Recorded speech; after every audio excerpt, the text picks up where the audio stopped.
The Patreon pick this week, as requested by our favorite patron, Mr. T, thank you for the request, was the 1982 film Rocky 3. And if you also want to get your movie into our raffle system here, you can go to guapish.com/Patreon or patreon.com/Guapish. Give us $1 a month. Get your movie into the raffle. I'm going to start saying raffle. I've always saying queue. It's not a fucking queue. It's a raffle. Like Mr. T did. You might just get picked. Anyways, this is the third movie in the Rocky, however many Rockies there are. I don't know. Maybe it's the last one. It's impossible to say. Rocky made it big from the last movie.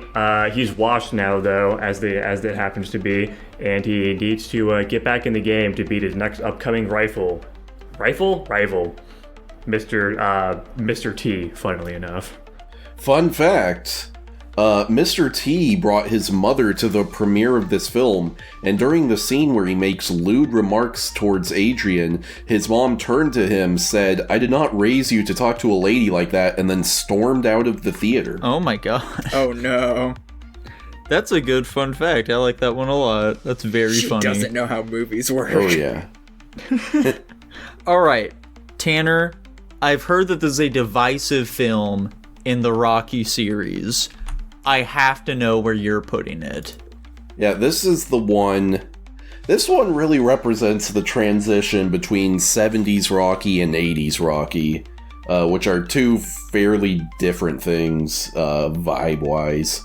But I still have a lot of fun with this episode. I currently have it at an A. Whoa! I'm gonna rip the band-aid off here. I'm like in between a B and a B minus, I would say. Lol. Very Damn. fun. Dylan, where are you at? Tanner, you'd be very happy to know that I also rated this movie an A. And I am sticking this one at an A minus. Close enough. Wowza. Happy to hear. I guess because I'm so different, I'll just get my thoughts out of the way immediately. I think this is a fine movie. The biggest problem I have with it is I just don't feel like it does enough to justify its existence. It just feels like it's another Rocky movie. It doesn't do anything novel. He's washed at the start and he has to make a comeback and train to beat the bad guy. It's the same fucking thing we've watched 3 times in a row now. The thing I liked a lot about the second one though, and the first one, is like the drama aspects of it. The guy dies in this one, which is sad, and the wife character is basically not a character at all. It's like that one scene on the beach where she like pep talks him into like fucking actually working towards his goal. But other than that, there really wasn't a ton of the drama that I really gave a shit about at all, to be honest. I think the only thing I really gave a crap about in this movie whatsoever is just the fact that the final fight scene that all these movies have is easily the best of the options. It looks like Rocky's actually fighting, which is cool, and novel for the series. Other than that, I give literally zero shits about this entire movie. Huh. Yeah, I agree. The fight choreography is massively improved in this one over the previous films. And I kind of agree with your point that it doesn't, like, do enough different to be like, did you really need to make another Rocky? And, like, you know, these movies, obviously, since they're all written by Sylvester Stallone, and then this one and the last one were directed by him as well, they tend to mirror where he's at in his career, and so this one is like, this is the one where, like, he's becoming the megastar that we now know him to be, and so the whole theme of this one, basically, where it's like, once you, like, get all the glory and acclaim that you, like, start going soft and losing your edge, losing your eye of the tiger, if you will, a phrase they use approximately 700 times throughout this film. Oh, yeah. It can be hard to reclaim that or whatever. But yeah, the things I like about this movie are a lot of the same things I like about the previous films, namely the characters. I just love all our characters in this. I think they're really engaging, and I agree Adrian is... she's sidelined in this one a lot more, but that one scene where she is giving him that speech, I think it's really touching, and I actually like what she says there a lot. I like Clubber Lang as our villain. He's just like, he's such an unrepentant dickhead, and he has so many great one-liners and stuff to really make you want to root against him. Which is fun because, you know, obviously they're just doing a reverse. The first 2 movies where now Rocky is Apollo and Clubber Lang is Rocky. Mm-hmm. And so even though he is technically the underdog, we're rooting against him and for Rocky, which is fun. I think it's got solid pacing. which is good. Like, this is by far the shortest one we've had yet. My major complaints, I think there's some weird directing choices here and there which drag it down. Paulie, I still like Paulie as a character because he's like such a tortured soul and whatever, and I think it's interesting him being like a foil to Rocky and how like Rocky didn't let life beat him and Paulie clearly has, but like they literally open up the movie with Paulie having issues and stuff, and then they resolve it immediately, and it doesn't really come into play at all anywhere else in the film. And then I think the most contentious part of this movie is the Thunderlips section, which I love. I enjoy it. I get what they're going for because that's like the main thing where they're showing you, yeah, this is like Rocky's career has become a joke and whatever, and they also kind of set up Burgess Meredith's death and whatever. But also just like that whole scene, it was so well done, dude. Like, it was very fun. It was incredibly tense. Just like this dude just coming in here fucking everything up. He feels like an uncaged beast just beating the shit out of everybody. Yeah, I do agree with you there. My only real complaint with that scene is I think it goes on too long. I wish it was a decent bit shorter. I could see that. And then Jackson mentioned the scene where Mick dies. Unironically, I teared up at that scene. Like, I was watching it, and as soon as Mick says, "I love you, kid," I'm like starting to tear up, and my girlfriend looked over at me and was like, "Are you okay?" Because I was actually like on the verge of tears during that scene. Has your girlfriend ever seen you cry? Oh, yeah. Okay. Fair enough. I did also get very teary-eyed at this film. I nearly blew. I nearly fucking cried, but I was able to keep my composure a little bit. It wasn't from the mix scene, though. Instead, it was when fucking Rocky and I'm blanking on her name right now. Adrienne, when they have that argument on the beach, and he's like, "I'm afraid, okay? I'm afraid! What do you want me to say?" That scene, it was so well done. I loved that. Mm-hmm. Something I think is kind of funny about this movie is like Rocky pretty clearly they gave him a major increase in his intelligence for this one, which was probably just a necessity to have this character keep going forward. And I think they justify it well enough because it seems like they kind of ramp it up over the course of the film, and also like, you know, he's a father now and he's rich and he's got this and that, and so I think we can just be like, okay, yeah, Rocky's now like average intelligence instead of being literally retarded. Yeah, I can see that. You know, it's crazy what money will do to you. Just immediately increases your IQ points by like at least 20. Yeah. It's kind of sad because, like, genuinely I was really drawn to the drama aspects of the first couple of these, mostly just like with him coming up. And I see what they're going for with this one, but it just didn't really work on me as much. Mm-hmm. Like, once he was already like there, the real drama was just about him finding the drive to continue and like push through like the slump, but I just didn't really find it compelling at all. So this movie just didn't really work on me. Like the scene with Mick, I didn't really care about at all. I was just kind of out of it. And then I do agree the beach scene I think was probably like the best scene in the movie.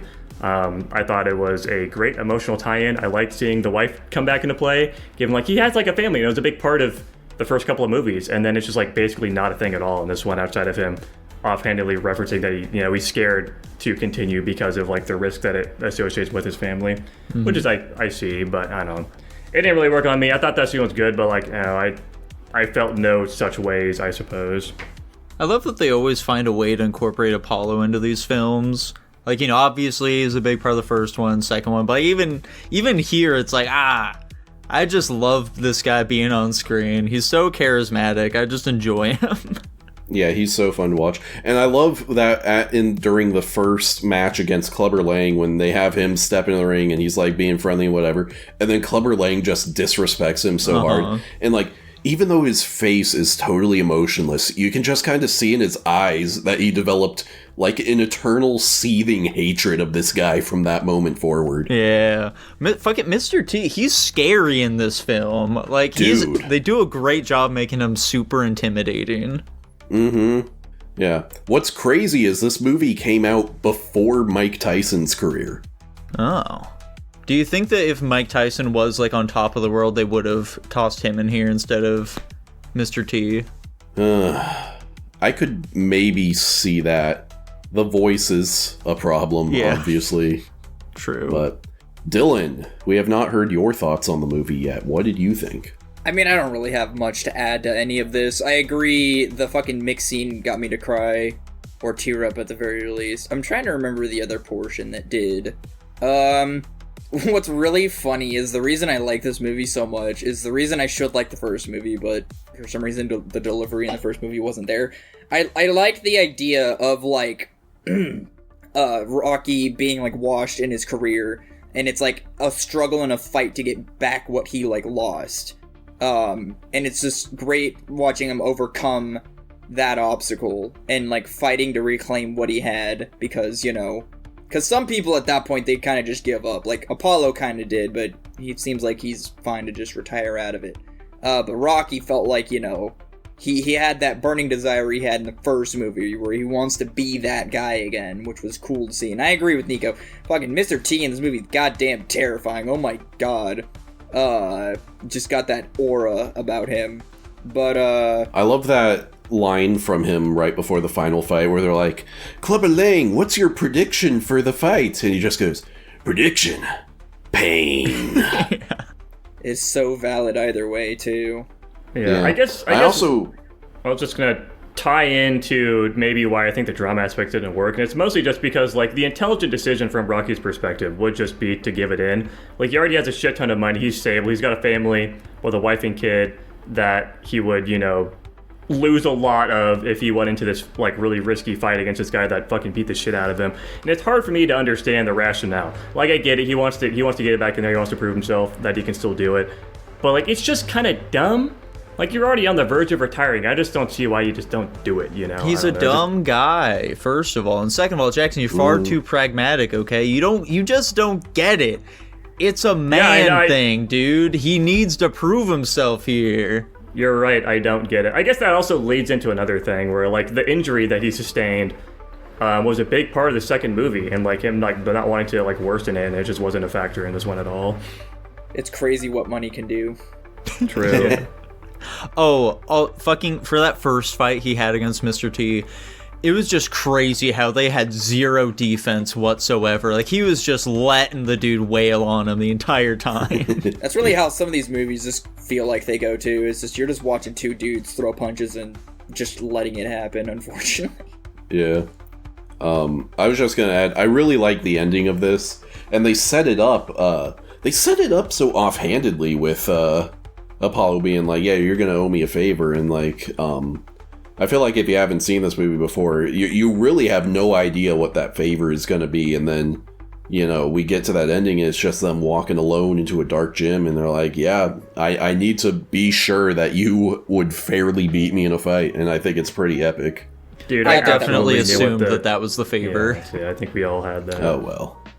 Well, okay, to be fair, when he brought out, like, his trunks from their first fight, I thought that was going to be the favor when he showed those off. I was like, oh, okay, that's kind of nice. But no, he was like, you still owe me a favor, though. I was like, oh, okay, yeah, they're going to fight. Honestly, I thought the drama of Mick dying during, like, their next fight would have been the catalyst to set him off. So he would, you know, at least have more of a fighting chance. And I'm shocked to see that the movie didn't go that direction. I'm not sure whether I liked that or not. It's kind of a understandable moment, I suppose. They said something later in the movie. It's like, yeah, you were distracted by Mick's death, and I'm like, I kind of get that, but I guess I'm just used to in movies when, like, somebody close to you dies, and it's particularly a movie centralized around fighting of some sort. It's usually the catalyst that throws them into, like, beast mode or something, you know? Yeah, but his death was, like, mere moments before him stepping in the ring, though. I mean, yeah, that doesn't change my opinion on the matter, but I see your point. He needed a shonen power boost there. Sure. Well, fellas, is that everything we have to say about Rocky 3? Mm-hmm. Fantastic! I'm sticking at my A-. Dude, I'll stick with my A. I'll stick with my A. I think I'm going to, you know, on second thought, I think I'm going to bias to my lower at my B-. It's just, I really just, there was nothing there that I liked for the previous Rocky movies in this one, which is just kind of a bummer to me. And there just wasn't a whole lot here for me. And that lands it at a, hold on, I have it filtered to my own rank. Give me a second. Hold on. A- overall. Shocking. Not too shabby for the third Rocky. Yeah, I think that's pretty high up there for the series. You know, the Rocky series in general seems to, it seems like it's one of our better franchises we've been looking at. I think you're right. Like, what else holds a candle to it? Guardians of the Galaxy? That's it.